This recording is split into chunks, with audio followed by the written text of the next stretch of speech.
وفتح لها أسماء المحبين والراغبين ونور بها بصائر المتوجحين والطالبين.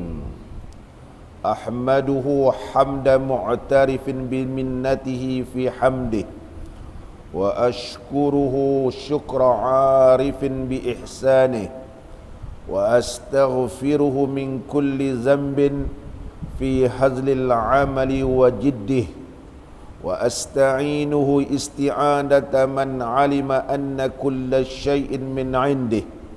وأصلي وأسلم على سيدنا محمد نبيه الكريم وعبده، وعلى آله وأصحابه وذرياته وكافة أهل وده، صلاة تؤدي بها من وجب من تعظيم قدره ومجده. وأسلم عليه وعليهم تسليما كثيرا، والحمد لله على ذلك. اللهم افتح علينا فتوح العارفين، وارزقنا فهم النبيين، وإلهام الملائكة المقربين.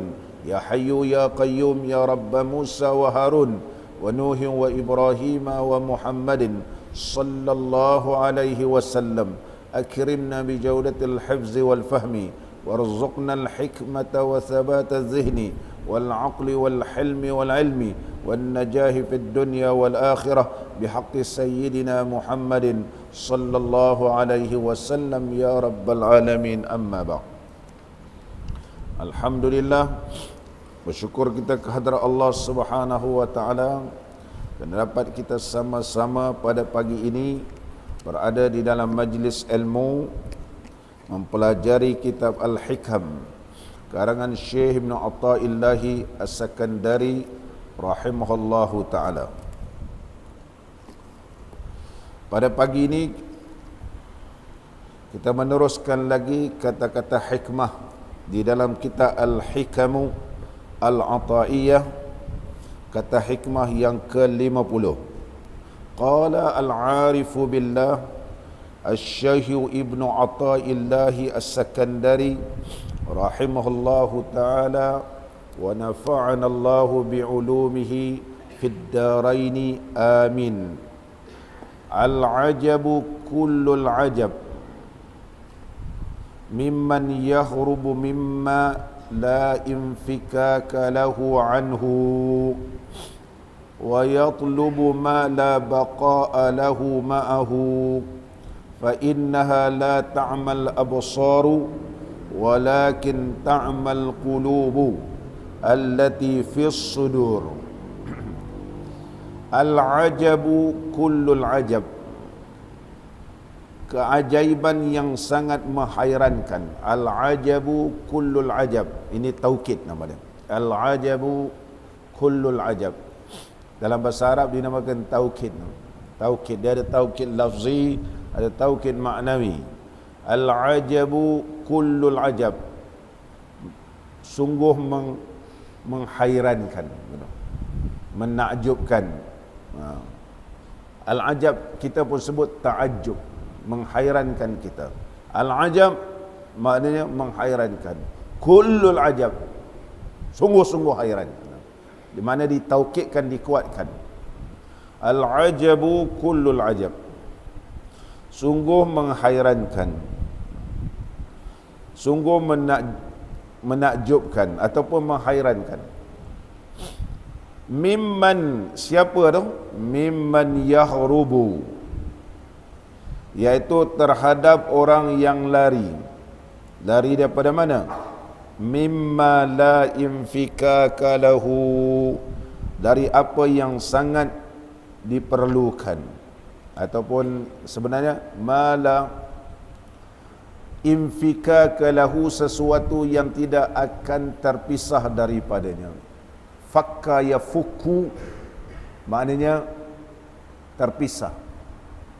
Infakka yanfakku infikakan.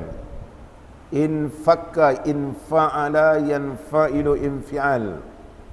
Infakka yanfakku infikat. Infikakun, mana dia tak ada tidak akan berpisah, tidak akan bercerai. Itu makna infikat. Siapakah yang tidak akan berpisah, tidak akan tercerai? Allah. Allah. Sesuatu yang cukup menghairankan, bagaimana ada orang boleh lari daripada sesuatu yang tidak akan boleh dipisahkan. Mana seorang hamba Allah, dia boleh lari daripada Allah Subhanahu wa taala, sedangkan dia tidak akan boleh terpisah. Hamba dengan Khalik tidak akan terpisah. Sebab yang penciptanya, yang menjadinya Allah. Oleh sebab itu soalannya, al-ajabu kullul ajab. Sesuatu yang cukup menghairankan. Bagaimana ada wujudnya orang atau wujudnya hamba Allah yang lari daripada Allah. Sebagaimana yang telah kita bahaskan pada pengajian yang lepas, iaitu mengajarkan kepada kita, sekiranya kamu tidak sangka baik kepada Allah, dengan disebabkan Allah Subhanahu wa taala bersifat dengan sifat-sifat kemuliaan seperti sifat dermawan, sifat pengampun, maka sangka baiklah bahawa Allah Ta'ala sentiasa memberikan nikmat kepada kamu. Jadi Allah telah memberikan nikmat yang begitu banyak. Kenapa lagi kamu boleh berpisah dengan Allah? Ini natijah daripada atau rentetan daripada kata hikmah yang sebelum ini. Allah Subhanahu wa taala telah memberikan nikmat yang tidak terhingga kepada kamu. Bagaimana kamu boleh lari daripada Allah? Bagaimana kamu boleh lari daripada Allah? Bagaimana kamu tidak menuntutkan keampunan daripada Allah? Kenapa kamu tidak menuntutkan rahmat daripada Allah? Kenapa kamu tidak tuntutkan keredaan daripada Allah? Oh, cukup menghairankan bagi orang yang sudah mendapat nikmat daripada Allah tapi lari daripada Allah. Oleh sebab itu Syekh menyebut al-ajabu kullul ajab. Siapa dia? Mimman yahrubu, haraba yahrubu. Haraba maknanya haraba mimman yahrubu ataupun mimman yahrubu. Mimman yahrubu, haraba yahrubu ataupun haraba yahrubu. Mereka yang lari mimma la infikaka lahu, iaitu sesuatu yang tidak boleh dipisahkan, ataupun diambil bahasa secara mafhum, iaitu bagaimana mungkin boleh lari dari apa yang sangat diperlukan. Yang sangat diperlukan. Tuan Syekh kita ni terjemah sangat diperlukan. Sebab sesuatu yang tidak boleh terpisah, mana memerlukan. Wa yatlubu ma la baqa'a lahu ma'ahu, dan tidak dapat dilepaskan daripadanya, dan berusaha mencari apa yang tidak akan kekal padanya. Ay wa yatlubu wa yatlubul abdu, sedangkan hamba itu pula yang menjadi hairannya, yang tidak akan terpisah, tidak mahu dicari. Tetapi sesuatu yang tidak kekal itu yang dicari. Wa yatlubu ma la baqa'a lahu ma'ahu, yang menjadi hairan ianya mencari sesuatu yang tidak akan kekal. Seperti dunia, dia cari dunia, yang dunia ini tidak kekal. Yang kekal Allah. Yang kekal ialah Allah. Kenapa tidak dicarikan Allah? Kenapa tidak dicari Allah? Cukup hairan kamu ini. Sudah beriman bahawa Allah itulah yang kekal selama-lamanya, tapi kau cari sesuatu yang tidak kekal. Fa innaha, orang yang mencari sesuatu yang tidak kekal, sebab apa dia boleh cari sesuatu yang tidak kekal? Fa innaha, ini fali ta'lil, sebab, kerana, sebab ataupun kerana. Kerana apa? Fa innaha la ta'mal absar, maka sesungguhnya bukan mata kepala yang buta, bukan mata kepala yang buta. walakin ta'mal qulub, tetapi yang buta ialah mata hati. Mata hati yang mana? Allati yang fis sudur, di dalam dada. Di dalam dada. Fa innaha, iaitu yang disebutkan sebelum ini. Fa innaha, ha itu muannas kan, muannas. Jadi muannas merujuk kepada sebelum ini. Apa dia merujuk sebelum ini?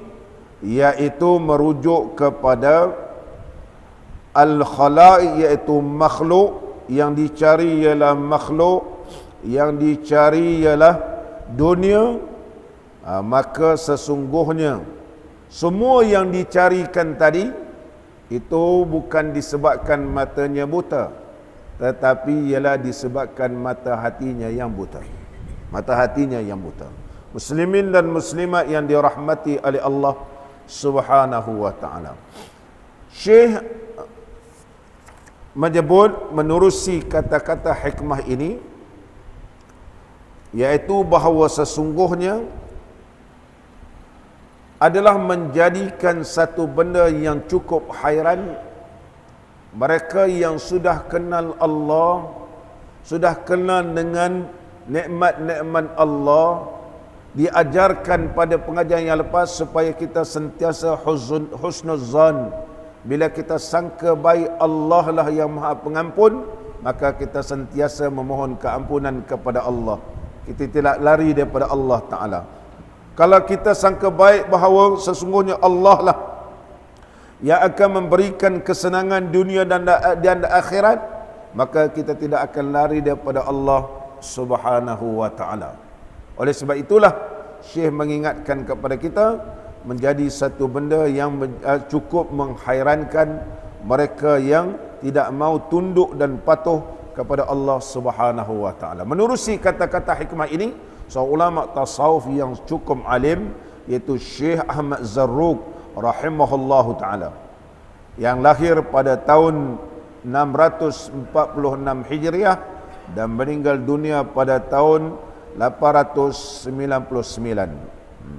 Seorang ulama tasawuf yang alim yang telah mensyarahkan kitab Hikam Al-Ata'iyah, iaitu seorang ulama yang bernama Syekh Zarruq rahimahullahu ta'ala. Syekh Zarruq rahimahullah. Syekh Zarruq rahimahullahu ta'ala seorang ulama yang alim yang telah mengarang banyak kitab. Di antaranya kitab beliau yang paling masyhur menerusi kitab tasawuf, iaitu Al-Qawaid fit Tasawuf, kaedah-kaedah dalam ilmu tasawuf. Mana kalau kita nak baca kitab tasawuf, mestilah memiliki kitab yang dikarang oleh Syekh Zarruq. Nama kitabnya Al-Qawaid fit Tasawuf. Itu kaedah-kaedah dalam ilmu tasawuf. Beliau seorang ulama fiqh yang alim juga di kalangan mazhab Maliki, telah mensyarahkan kitab iaitu Mukhtasar Khalil. Dia bukan setakat ulama sufi, tapi ulama yang alim dalam syariat. Syekh Zarruq mengarang kitab dalam mazhab Maliki, nama kitabnya Syarhu Mukhtasar Khalil. Mukhtasar Khalil. Dan beliau juga telah mengarang kitab yang begitu banyak, bukan setakat ilmu fiqh, mengarang kitab ilmu tauhid, mengarang kitab tafsir, mensyarahkan hadis-hadis Nabi sallallahu alaihi wasallam, iaitu Syekh Zarruq rahimahullahu taala. Syekh Zarruq rahimahullahu taala telah mensyarahkan kitab Hikam ini sebanyak 30 lebih, 30 kali lebih syarah. Kemudian dia syarah lagi, kemudian dia syarah lagi, kemudian dia syarah lagi. Hampir 30 kali dia syarah. Hampir 30 kali lebih. Kalau kita baca kitab karangan Syekh Zarruq, makna 30 kali naik 31 lain syarahnya. Mengajar kali ke-33 lain syarahnya. Pengajian pertama lain khatam. Pengajian kedua daripada awal sehingga akhir lain pula. Maknanya kitab hikam ini kalau disyarah barangkali sampai kiamat tidak akan sama dari sudut huraiannya.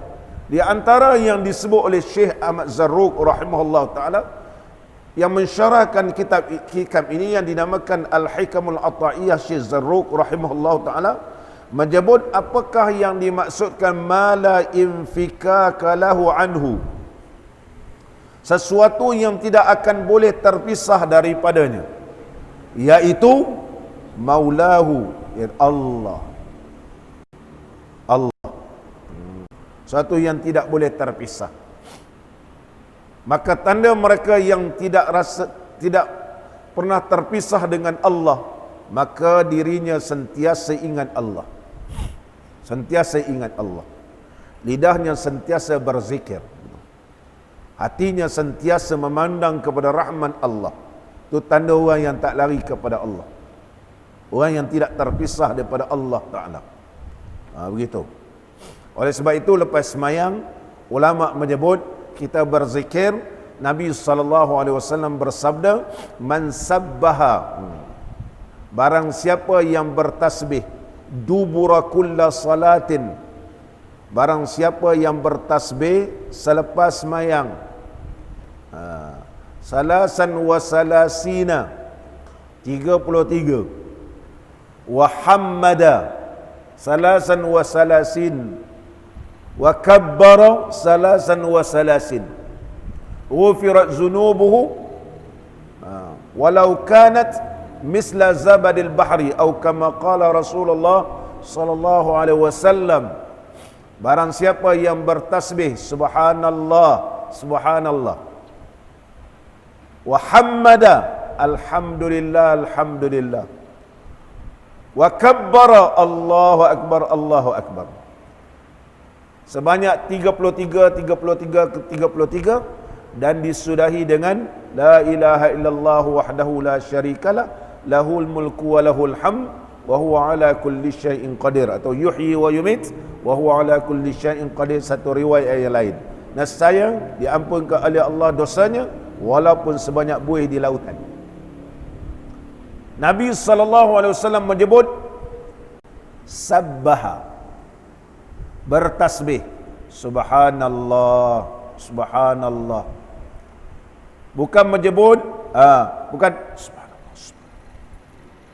Kalau baca itu barangkali sabbaha, ada dia sabbaha jadi begitu. Oleh sebab itu ulama hadis kata jangan dibaca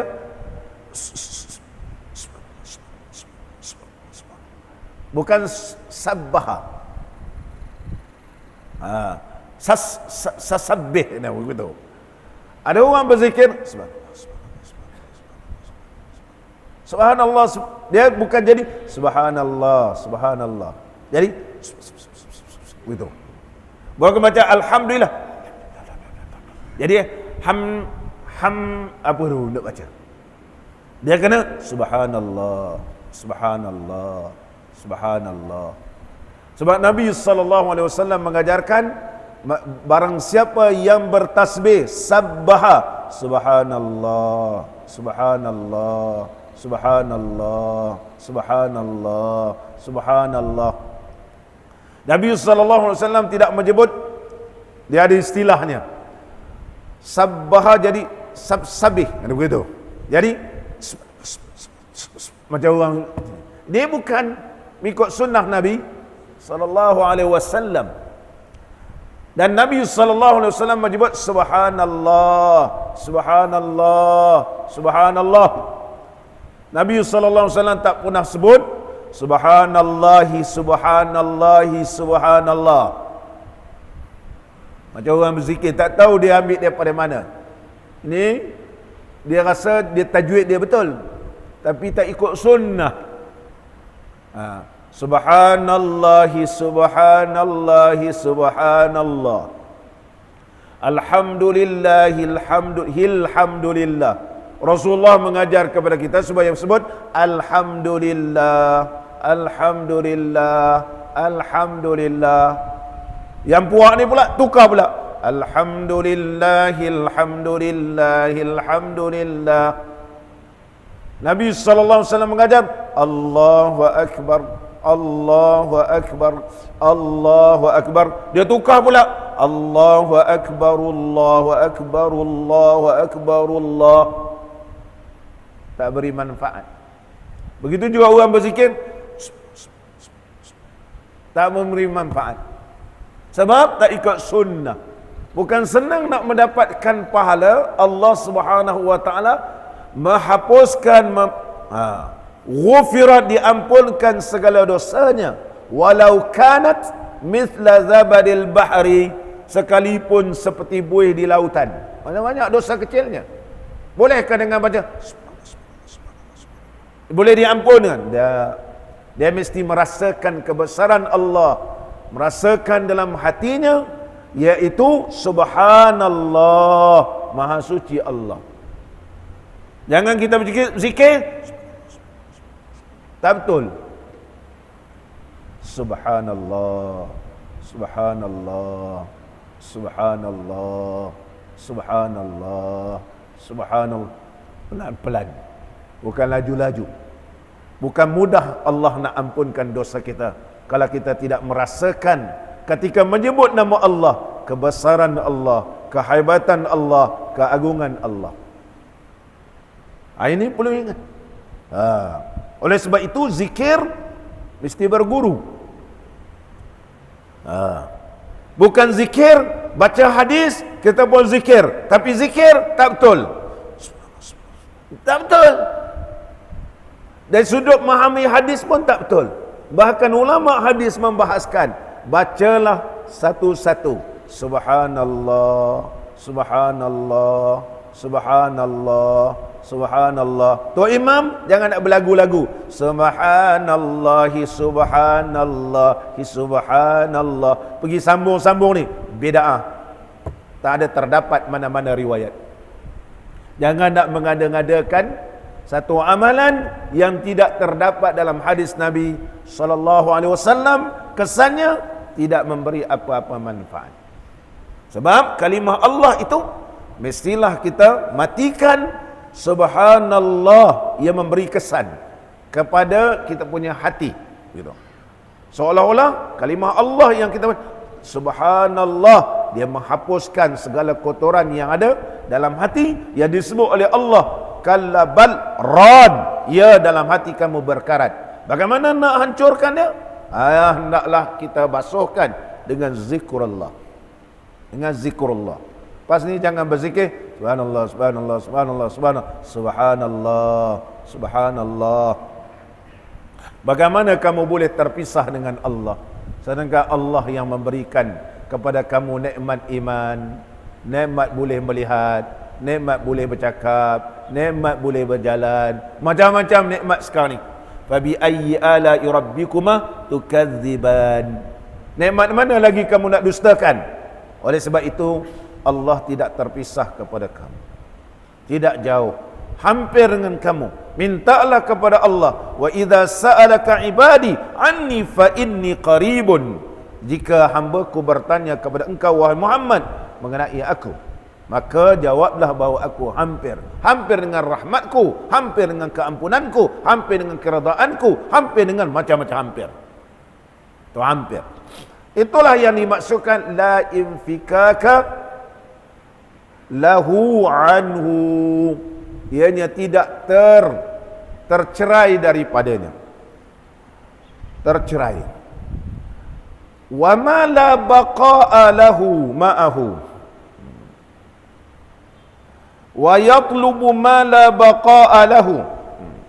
Sesuatu yang tidak kekal baginya bersamanya. Siapa yang tidak kekal? Hum al-khalaiqu, makhluk. Makhluk adalah tidak kekal. Kullu man 'alaiha fan. Tiap-tiap sesuatu itu akan binasa. Kullu syai'in halikun illa wajhah. Tiap-tiap sesuatu akan binasa melainkan Allah. Melainkan Allah. Maka yang tidak kekal itu ialah al-khalaiqu, jamak kepada makhluk. Khalqun, khalqan, khalaiq, iaitu makhluk. Wad dunya, dan dunia. Jangan dicari dunia, dunia tidak kekal. Jangan kamu cari-carikan makhluk, makhluk tidak akan kekal. Carilah Allah, dia kata. Carilah Allah. Oleh sebab itu Syekh Ahmad Zarruq rahimahullah ta'ala berkata, wa innama ujiba minhu li thalas. Sesungguhnya yang menghairankan, yang menakjubkan daripada hamba Allah ini ialah 3 perkara. Yang pertama, tarkuhul muhim ma insyighalihi bil batil. Tarkuhu, yaitu seseorang ini meninggalkan al-muhimma, meninggalkan yang penting, ma istighalihi bil batil, meninggalkan yang penting, menyibukkan diri dengan sesuatu yang batil. Meninggalkan sesuatu yang penting, pentingnya ialah sesuatu yang boleh memberi manfaat kepada dia. Tetapi menyibukkan benda yang tidak memberi manfaat. Apa Islam mengajarkan kepada kita? Iaitu menjaga masa. Islam mengajarkan kepada kita pentingnya kita menguruskan masa. Oleh sebab itu Allah Subhanahu wa taala berfirman, wal asri, demi masa. Demi masa. Waw itu dinamakan wawul qasam. Ia memberi maksud waw sumpah. Waw sumpah. Apa maksud waw sumpah? Iaitu demi masa. Dan waw ini juga ada disebut oleh ulama, waw dinamakan waw iltifat. Waw ni waw bila disebut wal asri, maka seolah-olah disergahkan kita. Wal asr, bila dibaca demi masa, dia macam satu benda kita dijagakan dia sehingga dia sedar. Itu waw dinamakan wawul qasami wal iltifat. Hei, kalau gitu, kita pun terjaga. Itu maksud wawul iltifat. Wal asr, dia terjaga. Itu nama waw iltifat. Maknanya Allah Subhanahu wa taala mengingatkan dalam Quran supaya kita jaga masa. Jaga masa. Mana masa nak beribadat, mana masa kita nak bekerja, mana masa kita nak menguruskan segala-gala ni, ini kena jaga masa. Kalau masa kita tidak betul kita uruskan, maka ia akan rugi di akhirat nanti. Muslimin dan muslimat yang dirahmati oleh Allah Subhanahu wa taala. Oleh sebab itu Syekh Zarruq menyebutkan sedemikian rupa. Muslimin dan muslimat yang dirahmati oleh Allah, jangan sampai kita terpedaya dengan dunia. Abdullah ibn Mubarak radhiyallahu anhu, seorang ulama di kalangan tabi'in, berkata, hubbud dunya waz-zunubi fil qalbi qad ihtawashathu.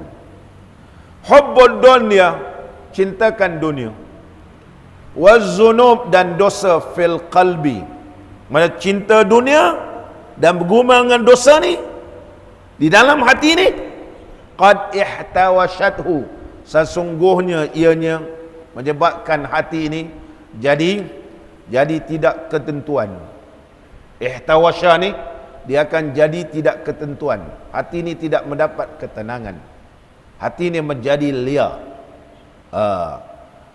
Famata yasilul khairu ilaihi, bila kebaikan sampai ke hati, dia tak boleh, sebab telah dihalang oleh dunia dan dosa.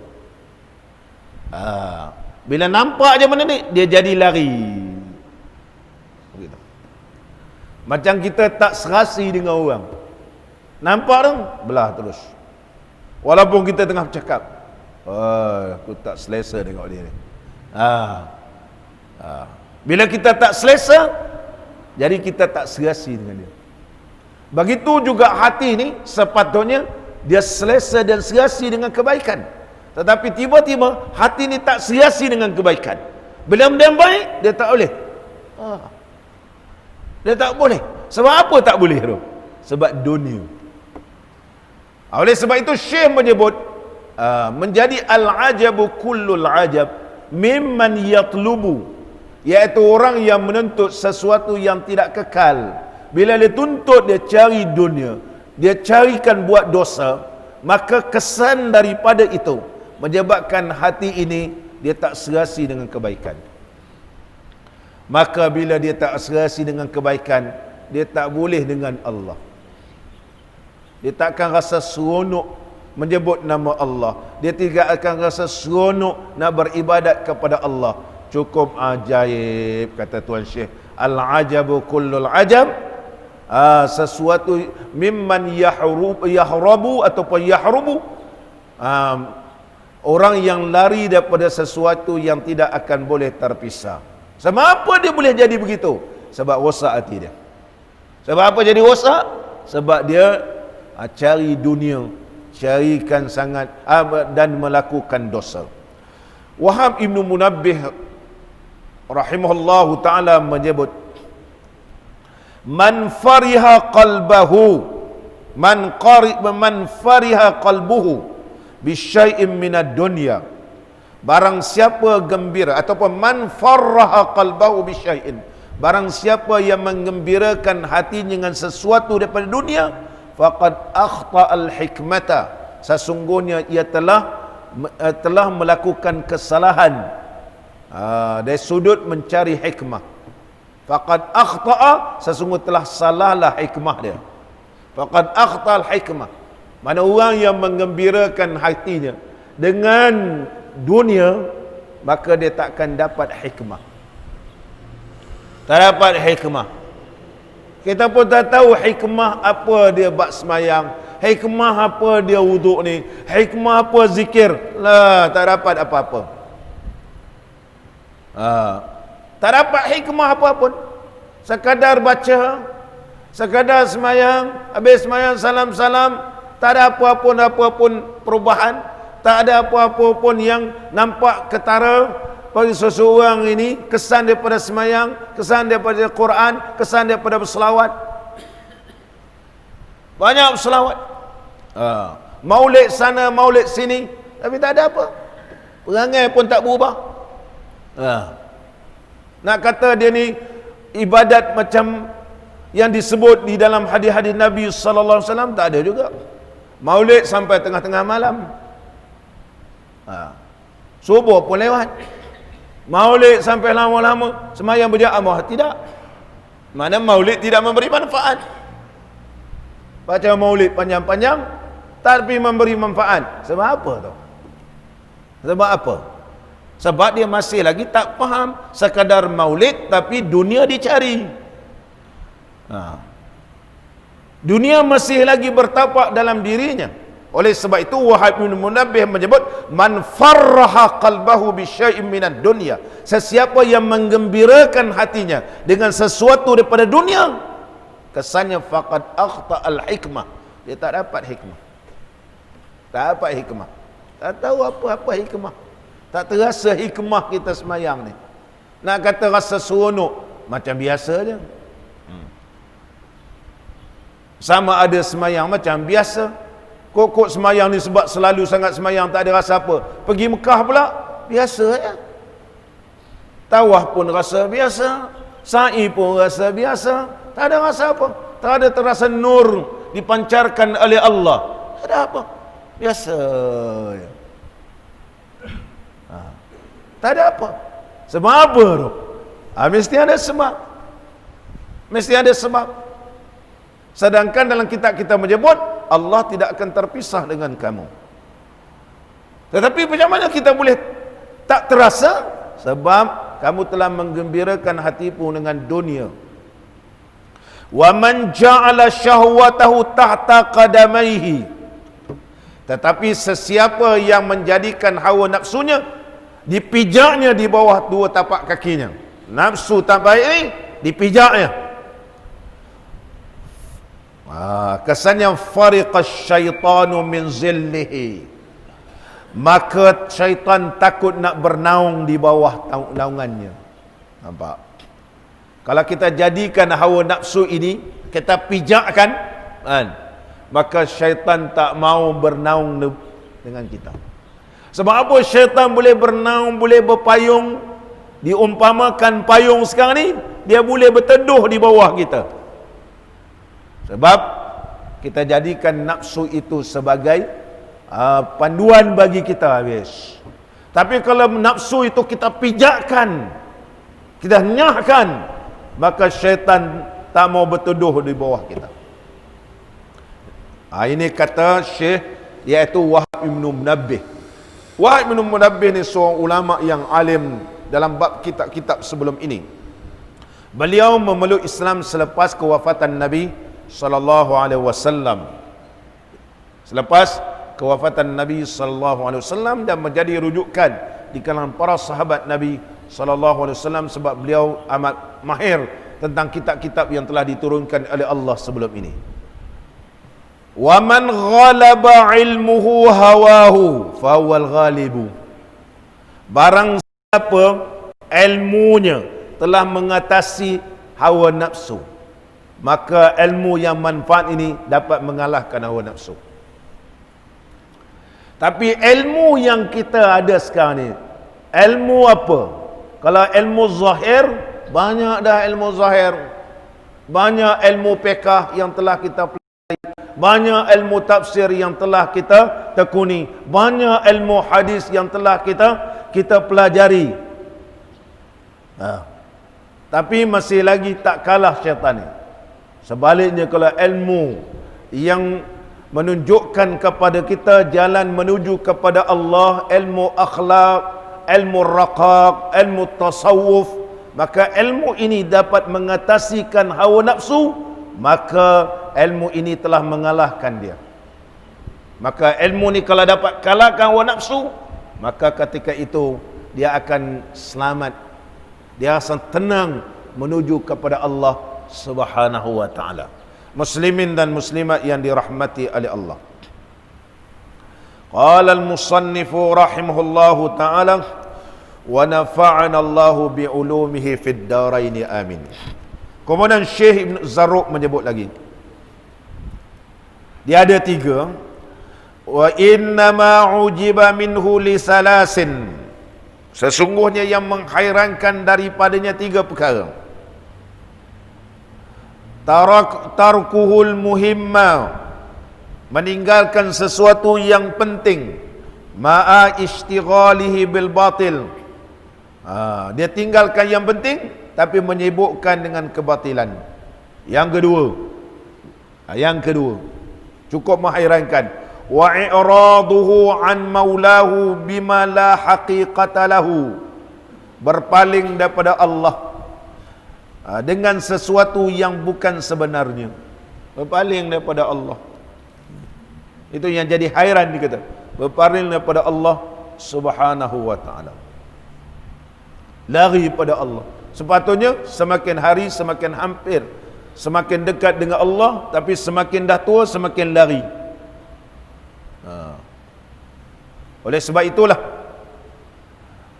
Al-Imam Syafi'i rahimahullahu ta'ala pernah berkata, Imam Syafi'i pernah berkata, sebagaimana yang disebut oleh Syekh Junaid Al-Baghdadi, seorang ulama tasawuf yang alim, ahli sunnah wal jamaah. Ulama tasawuf ni ahli sunnah. Syekh Junaid Al-Baghdadi, Syekh Abdul Qadir Jilani, ahli sunnah ni termasuklah ahlul hadis, ahli sunnah. Asy'ariyah ahli sunnah, Al-Maturidiyah ahli sunnah, As-Sufiyah Al-Haqiqiyah, ulama sufi ahli sunnah. Seperti Syekh Junaid Al-Baghdadi, Abu Yazid Al-Bustami, Syekh Abdul Qadir Jilani, ini semua ahli sunnah. Ahli sunnah. Kebanyakan ahli tasawuf ni mereka golongan salaf. Dia tak ada takwil. Ar-Rahman 'alal 'arsy istawa ila Ar-Rahman 'alal 'arsy istawa. Apa Ar-Rahman? Allah saja yang tahu. Sebab Allah menggunakan kalimah Ar-Rahman, nama Allah. Allah tidak berfirman Allahu 'alal 'arsy istawa.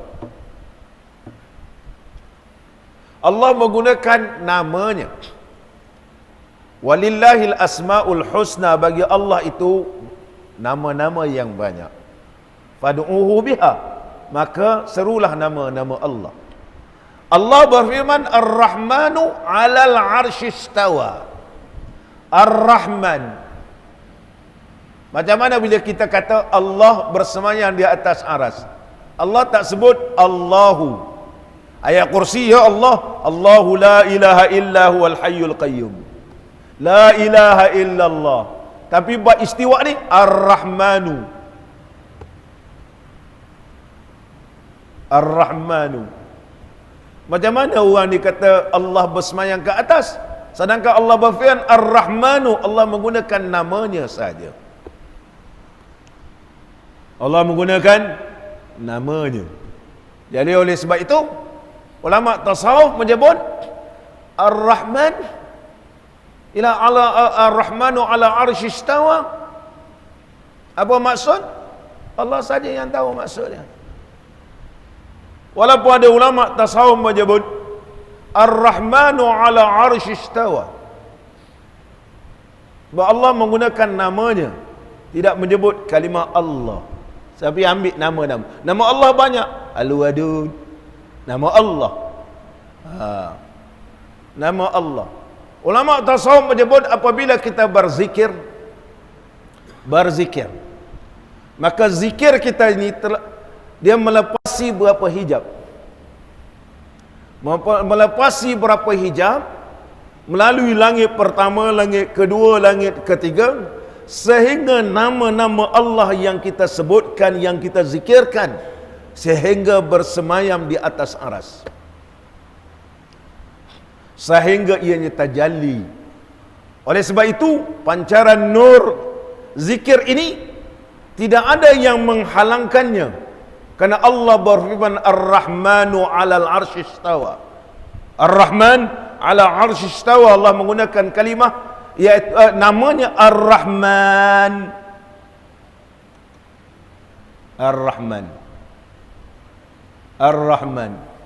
Oleh sebab itu apabila zikir kita ini kita menyebut nama Allah, telah melepasi semua halangan sehingga sampai ke hadrat Allah Ta'ala, maka mereka ni yang dinamakan maqamus syuhud, iaitu mata hatinya sentiasa terpandang dengan Allah, terpandang dengan nama-nama Allah, iaitu Ar-Rahman, terpandang kepada nama Allah, sifat kamal Allah, sifat kesempurnaan Allah. Bila sifat jamal Allah, sifat kecantikan Allah, iaitu Ar-Rahman, dermawan, iaitu sifat penyayangnya Allah, maka penyayang Allah, Allah berikan kepada hambanya yang berzikir, seolah-olah ianya sampai ke atas dan diterima oleh Allah. Ini uraian ulama tasawuf. Sebab ulama tasawuf membahaskan Allah tidak menyebut Allahu 'alal 'arsy istawa. Ayat kursi menyebut Allahu la ilaha illa huwal hayyul qayyum. Al-Hayyu siapa? Iaitu nama Allah. Al-Qayyum siapa? Iaitu nama Allah. Nama Allah. Ar-Rahman, nama Allah. Nama Allah. Nampak? Oleh sebab itu ulama tasawuf mereka ahlus sunnah wal jamaah, sebab mereka menyerahkan kepada Allah. Ar-Rahman 'alal 'arsy istawa, Allah saja yang tahu. Tak boleh kita kata Allah bersemayam di atas arasy, maka kamu telah memutabelikkan ayat Quran. Memutabelik ayat Quran. Allah tak sebut pun Allah di atas aras. Datangkan dalil. Mana dalil pada Quran dan dalil pada hadis Allah di atas aras? Ada Allah sebut dalam Quran? Dah, Allah menyebut Ar-Rahman. Sebab apa Allah guna Ar-Rahman? Ini kena bahas. Allah tidak akan berfirman dengan sia-sia. Nampak? Ini pembahasan yang luas menerusi ilmu tasawuf. Ilmu tasawuf. Muslimin dan muslimat yang dirahmati oleh Allah. Sama balik kita. Yang kedua yang disebut oleh Syekh Ahmad Zarruq, iaitu i'raduhu, berpalingnya daripada Allah dengan sesuatu yang bukan hakikat. Yang bukan hakikat seperti dunia. Oleh sebab itu Imam Syafi'i berkata, Imam Syafi'i ini termasuk ahli sufi yang alim, kata Syekh Junaid al-Baghdadi, bercakap dengan lidah yang sebenar. Apa beliau menyebut? Wa'aza akhan lahu fillah wa khawwafahu billah. Imam Syafi'i ini dia menasihatkan saudara lillah, kerana Allah, wa khawwafahu, dan juga ianya memberikan takut sahabat-sahabat kerana Allah. Faqala ya akhi, ini kata Imam Syafi'i, inna dunya dahdun muzillatun.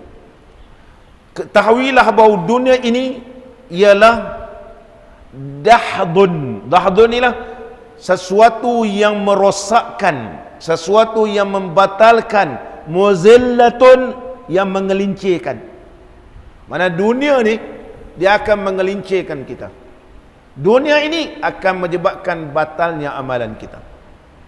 Dunia. Yang kedua, wadarun madhallatun. Dunia ini adalah tempat yang hina, tempat yang mengelincirkan, mana tempat yang tidak kekal maksudnya. Wa imranuha ilal kharabi sairun. Memakmurkan dunia ini kepada kehancuran. Mana kalau orang ni makmurkan dunia ni akan binasa. Janganlah kamu makmurkan dunia ini, sunuk sana sunuk sini, dunia akan binasa. Wasakinuha ilal quburi zairun. Orang yang tinggal dalam dunia ini akan menziarahi kubur, mana akan pergi ke kubur. Carilah Allah, jangan cari dunia ni, kamu besok pergi ke kubur juga. Dan yang ketiga, wasyamluha alal furqati mauqufun. Kita bercampur-campur dengan orang ni kan, lama-lama akan berpisah. Kamu banyak sangat teman sana, teman sini, teman sana, sampai jauh diri pada Allah. Ketahui wasyamluha, teman-teman sejati kamu alal furqati, iaitu berpisah, mauqufun, akan berlaku semua ini. Ini di antara kata al-Imam Syafi'i rahimahullah ta'ala. Muslimin dan muslimat yang dirahmati oleh Allah. Yang ketiga, tak sempat nak hurai semua. Yang ketiga, uduluhu bima la yaghnihi badalan bima la ghaniya lahu anhu. Udul, berpaling daripada sesuatu yang berpaling bima yughnihi, sesuatu yang tidak memberi manfaat kepadanya. Kita bercakap benda-benda yang tak memberi manfaat, sepatutnya kita kena tinggalkan. Ini pergi bercakap, sembang, berbicara berjam-jam. Sepatutnya kamu kena ingat sesuatu itu tidak memberi manfaat kepada kamu. Sebagaimana yang disabdakan oleh Nabi sallallahu alaihi wasallam, min husnil islamil mar'i tarkuhu ma la ya'ni. Min husni islamil mar'i, di antara sebahagian tanda baiknya Islam seseorang, meninggalkan sesuatu yang tidak memberi manfaat bagi dia. Jadi kalau kita lebih pada sesuatu yang tidak memberi manfaat, itu maknanya kita mencari sesuatu yang tidak akan kekal. Tetapi kalau kita berbicara, berinteraksi kepada sesuatu yang kekal, maka itulah tanda mereka itu kenal Allah. iaitu Allah Subhanahu wa taala tak terpisah daripada kamu. Ini yang disebut oleh Al-Imam Syafi'i rahimahullahu taala sebagai panduan kepada kita, janganlah kita menyebutkan diri dengan sesuatu yang tidak memberi manfaat. Sembang sana, cerita sana, main WhatsApp, main Facebook berjam-jam. Tapi kalau dengan Allah, cepat panas hati, cepat sakit perut, cepat nak terkencing, cepat nak terberak, cepat nak tidur. Allahu Akbar. Kamu ni jauh sangat lagi dengan Allah. Kamu masih lagi tidak kenal Allah. Kamu masih lagi tidak husnuzan dengan Allah. Kalau kamu husnuzan dengan Allah, maka kamu banyak memperuntukkan masa untuk menyebut nama Allah, untuk memohon kepada Allah. Tetapi kamu sekarang ini masih lagi tak kenal Allah. Kamu kenal dunia, tapi dunia akan binasa. Mudah-mudahan apa yang kita bincang pada pagi ini memberi manfaat, insya-Allah. Kita akan sambung lagi uraian kata-kata hikmah yang ke-50 ini menerusi kitab Al-Hikam Ibn Athaillah As-Sakandari rahimahullahu taala.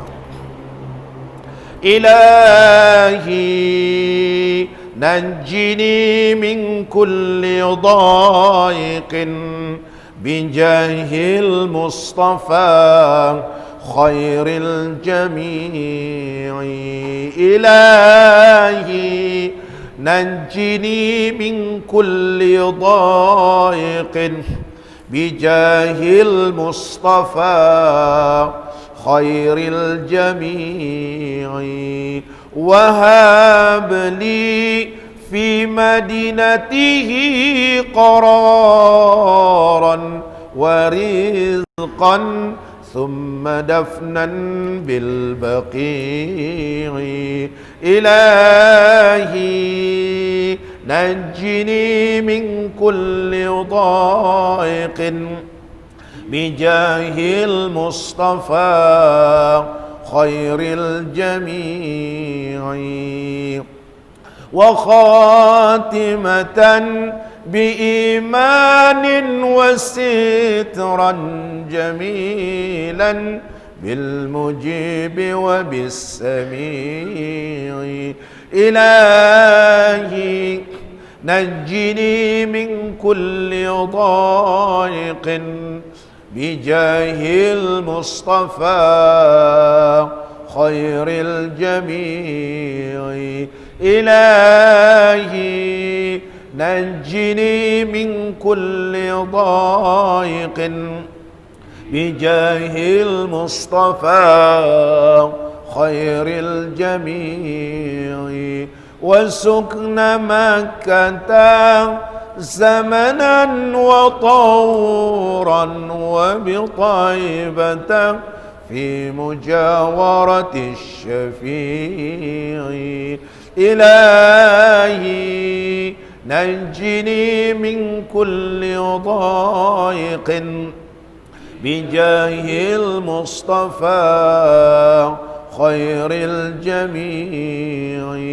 صلاة الله دائمة عليه مع الأصحاب والآل الرفيع.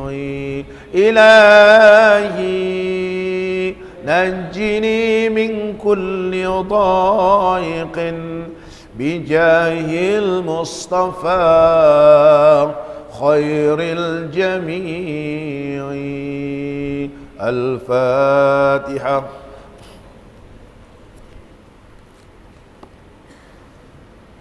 الصراط المستقيم.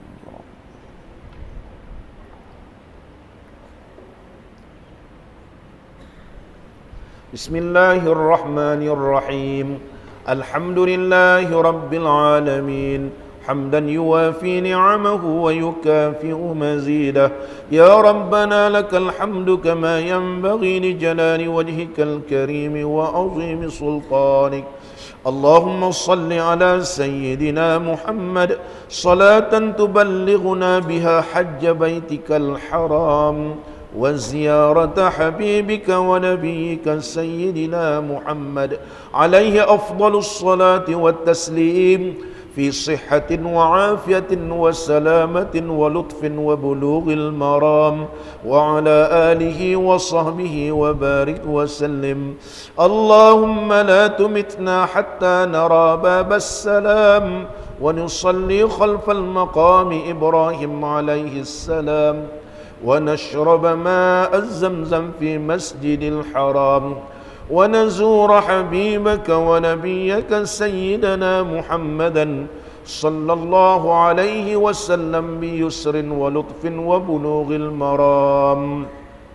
اللهم اجعل اجتماعنا بالرحمة وافتراقنا بالمغفرة وخاتمتنا بالسعادة وألهمنا الرشد والحكمة. اللهم لا تأخذنا على غرة واجعل آخر كلامنا من الدنيا عند انتهاء آجالنا قول لا إله إلا الله محمد رسول الله. أحينا عليها يا حي وأمتنا عليها يا مميت وابعث عليها من قبورنا يا باعث وانفعنا وارفعنا بها يوم لا ينفع مال ولا بنون إلا من أتى الله بقلب سليم. ربنا آتنا في الدنيا حسنة وفي الآخرة حسنة وقنا عذاب النار. وصلى الله على نبينا وحبيبنا وشفيعنا سيدنا محمد وعلى آله وصحبه وبارك وسلم والحمد لله رب العالمين. تقبل الله منكم.